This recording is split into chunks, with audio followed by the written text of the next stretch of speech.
Hey, welcome to episode 4. So in episode 4, we're going to start playing with some of the mods here. So the first thing we're going to do is we're going to play with the speaker. So this is the speaker that was in the radio, and you'll see it's a very relatively small, cheap speaker. At that time when they were making these things, they really didn't need to put in good speakers because the capacitors were so large. You really couldn't do anything better than what you had here. So you had a very basic speaker, and there really wasn't any reason to put in something better because you couldn't get the sound out of it because there's such a small footprint here, and the capacitors that were in there were just so huge. You really couldn't sustain B plus enough to get any bass out of it, right? So that's why the filter caps in these things are typically much smaller, somewhere in the maybe 10 or 20 microfarad range. First of all, they were so large, you couldn't get something bigger. And in order to sustain a really good tone and, let's say, bass response, you need more than that, right, to keep your B plus where it needs to be. So that's why we've added the 47s in here. And we're going to look at replacing the speaker, okay? Now, in this radio, it's relatively simple because we don't have a field coil. We have an output transformer, essentially. So we're going to take an 8-ohm speaker. This is what we're going to use. It's an 8-ohm speaker. It's got a little bit of some movement to it, which is good. And we're going to connect the radio to the speaker. Now, the way that this particular radio works, there's a wire here coming out of the output transformer, and of course there's one coming out from the output tube, and that goes to the positive side of the speaker, which is right here. And on this particular radio, the negative side actually goes to the chassis. So it goes right to ground. And I can prove that because the bracket that the speaker was mounted on right here, as you can see there, the negative end of this speaker goes right to the chassis, or to the basket of the speaker. So we now have our speaker connected to the chassis and to these connections. We've got our antenna connected, and we're going to turn this on. First thing we're going to do is turn up the music so you can hear it. Okay, music's off. No, it's not. There's always music playing in my house. So the first thing we're going to do is we're going to power this thing up, and we're going to see what this speaker sounds like. And we know right away it's going to be better than what's in there. So let's turn that up.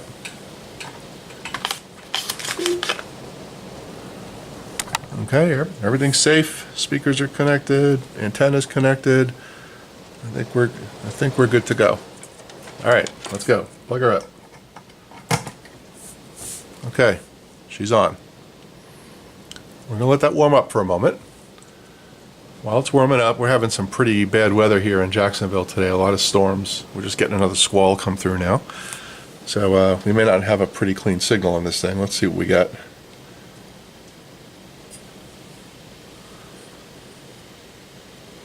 She's still warming up.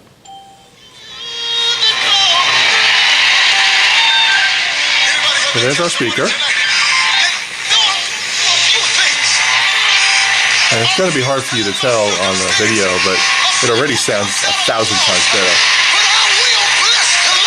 It's got some nice bass response.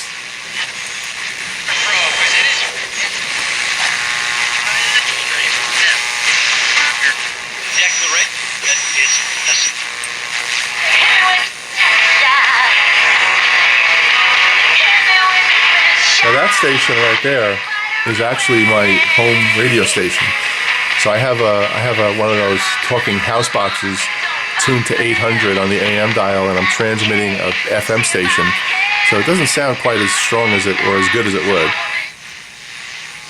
They don't need to get the press talking about whether you're in their head or not. They're going to do enough damage even without getting fired up, so they don't need you to add to it. So we got plenty of volume. Just a note, a message for all that are going to face. And we got a good speaker. So what's next? Well, in order to have a good speaker, you got to have some tone. ESPN Radio, the ESPN app. So let's talk about tone. So we're going to unplug this for a moment. By the way, the Warriors were in the zone. And I've been working with Brendan on this, obviously. And there's 3 things that we're gonna try here for this radio. I'm only going to try 2 of them. I've actually tried the 3 of them, and the one I'm not going to show you really didn't do a good job, in my opinion. But I'll talk through it anyway. So the three options we have to add a tone control to this thing, obviously are all going to be in the audio section. And if you look at section 2 of the schematic, which is right here, let's zoom in just a tiny bit so you can see it. Okay. All right, so again, we're going to stay focused in the audio section because that's where we have to add the tone. We don't add tone in the RF section, right? We wait until it gets converted to audio, and we work here. Now, you'll see out of the box that there's a 0.02 capacitor right here coming off of the plate of the 50L6 GT tube. Well, that's a kind of a stock tone capacitor that they've got in this thing. And it's actually denoted as C203. It's right here. So there is a capacitor in there already, which is essentially keeping the tone, I would say, neutral more than anything. Maybe a little more on the tinny side. Again, doesn't really matter because it's a cheap speaker, so it wouldn't make any difference anyway. So first I'm going to cover the option that didn't do very good in my testing. So the option that didn't do very good was coming off of pin 3. Right here on the 50L6 tube, which is the plate. I removed this 0.02 cap and I put in a 0.05 cap connected to a 500K pot, which goes one end here, the other end goes to the B- rail. Okay, connected that, and what was happening is the tone was basically staying flat except when you got to the end of the wiper. Then all the treble would drop out and you got basically just, all low end. So there was no good travel. That's what I call it when you turn the potentiometer and you could actually hear something. So I didn't get any good travel there. So I'm not going to use that one. So I've got the capacitor reconnected to the radio, C203. And that's going to bring us to our second test, which was pin 3 of the 14B6 tube, which is right here. It's our first audio tube. And this is a tube that's split in half. So we've got our detector, our AVC, and our first audio. And the test that we did there was on pin 3, which is right here. It's one of the grids. And we connected a separate wire to pin 3. We put it through a 0.005 cap. And then again, we put it onto a 500K potentiometer on one end, and the other end goes to B-. And in doing that, you clearly can hear a difference in the tone, but it has the same travel problems. So you really don't hear a major difference until you get to the bottom of the pot. And then you can hear the bass start to fade away. Not as pronounced as the other one I told you about, but didn't really do a good job. So the one that we're going to go with is going to be pin 5 of this 50L6 tube. And pin 5 is right here. Okay? And you'll see that it goes up through a 0.01 cap, and it goes over here to the plate of the 14B6 tube. And what we're going to do is we're going to put on pin 5 of this tube, we're going to put a 0.005 cap going to the same 500K potentiometer back to B-. That's going to be our tone stack. So I'm going to connect all that here with the gator wire, and we're going to listen to what it sounds like. Here's my my 500K pot, all ready to go. And this orange drop that you see right here is a 0.0047, close enough to a 0.005. And we're going to connect this thing to the bottom of the radio. So let me go do that, and we shall be right back. Okay, so we have our pot connected to the radio, and you'll see on one side I have this white wire. This white wire goes to the B-, which is right over here. And this yellow wire is actually going on the first lug, and it's also going on the wiper. It's connecting both of them. And this will be my 500K pot, okay? So we're gonna, and here's our cap, 0.0047. And we are going to check our connections one more time, make sure it's safe. Make sure there's nothing touching that's going to short out when we connect this. I think we're in good shape here. And we are going to plug in the radio. Let's see what happens. You got to be careful with this stuff, guys.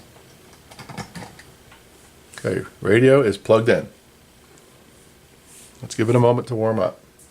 Now, it's really important when you do stuff like this that you don't use two hands. Take it off my watch. All right? So let's go over here.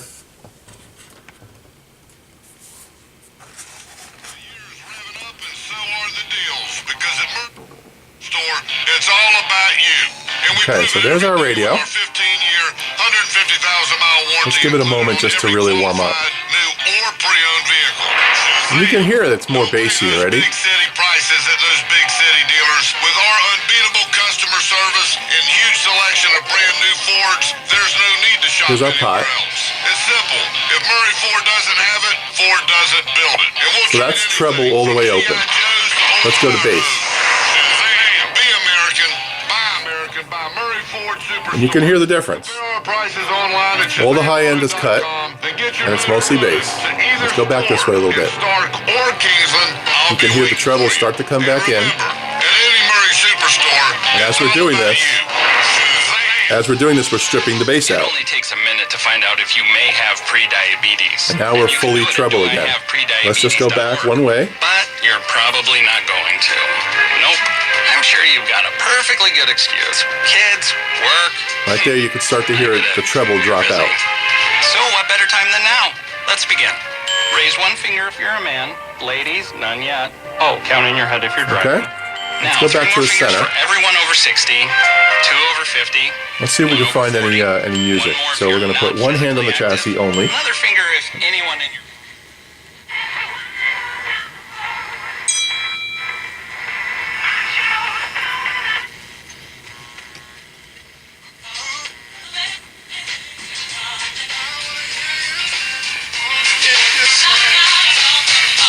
Okay, we got some music. So we're right in the center on our tone. Let's go all the way treble. Sounds good. Let's see what kind of bass we get.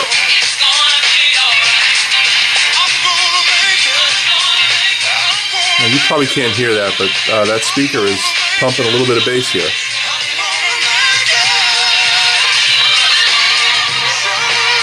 I don't know if you can hear it. You hear that bass? A little bit of a thump there. Let's get the speaker a little closer.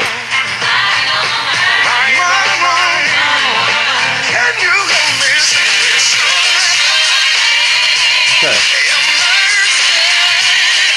So let's turn this radio off for a moment. Okay. So just by connecting that simple potentiometer and capacitor, we've now added a tone control. And again, to reiterate, we're on pin 5 of the 50L6 GT tube, which is basically one of the grids. Okay?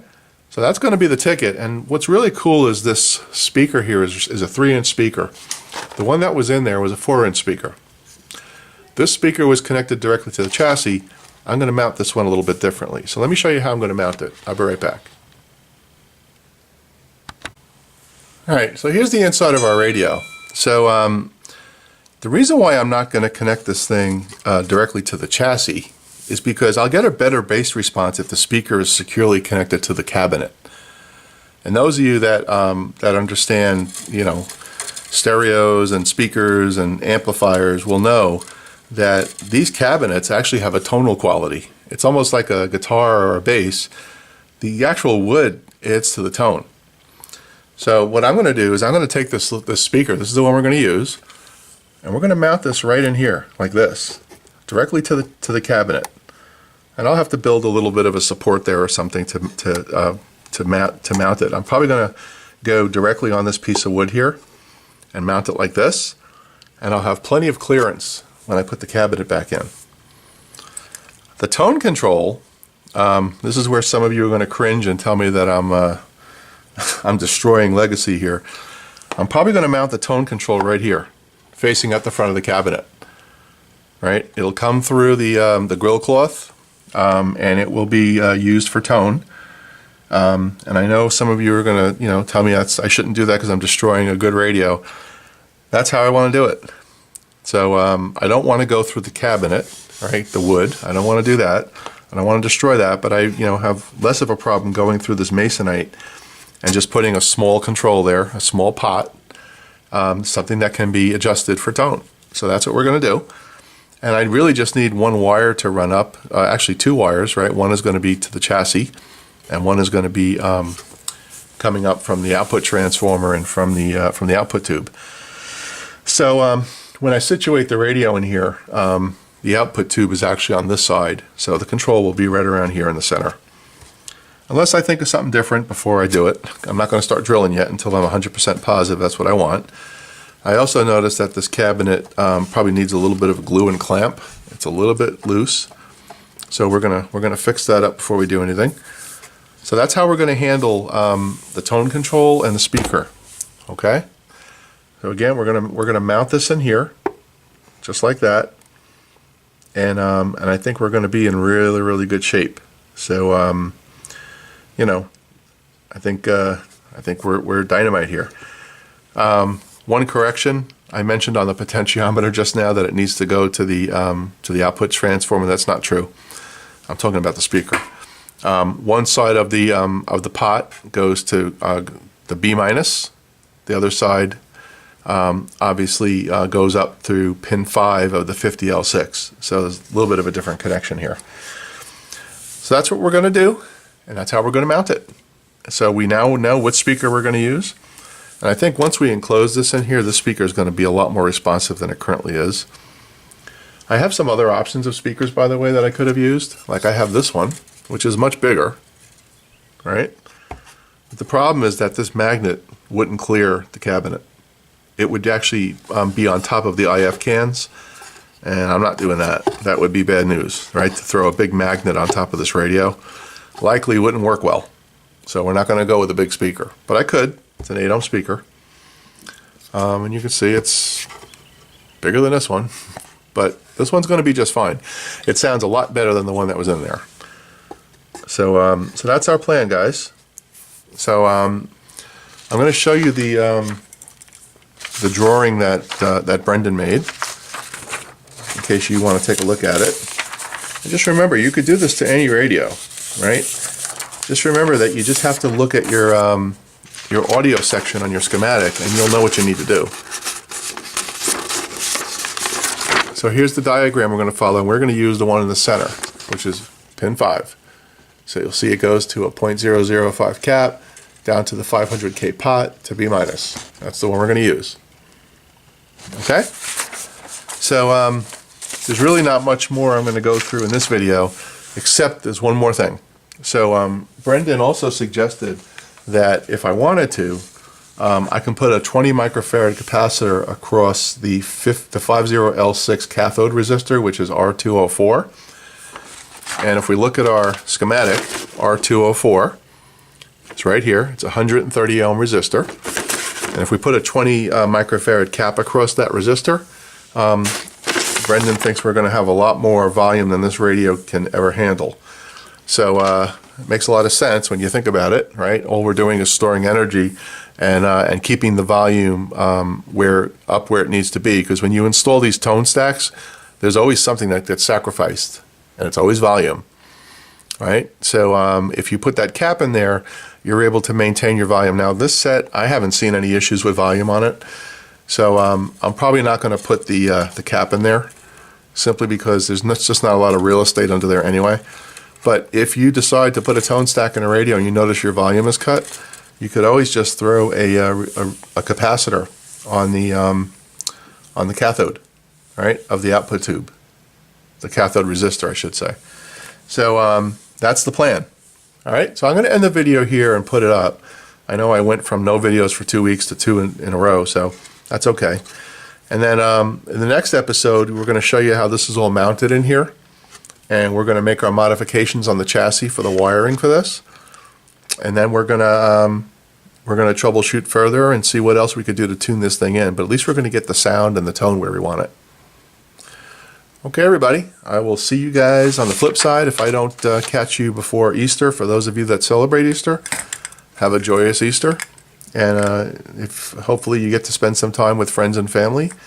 And if you don't, well, we're your family, right? So happy Easter. All right, guys. Thanks. Take care. Bye.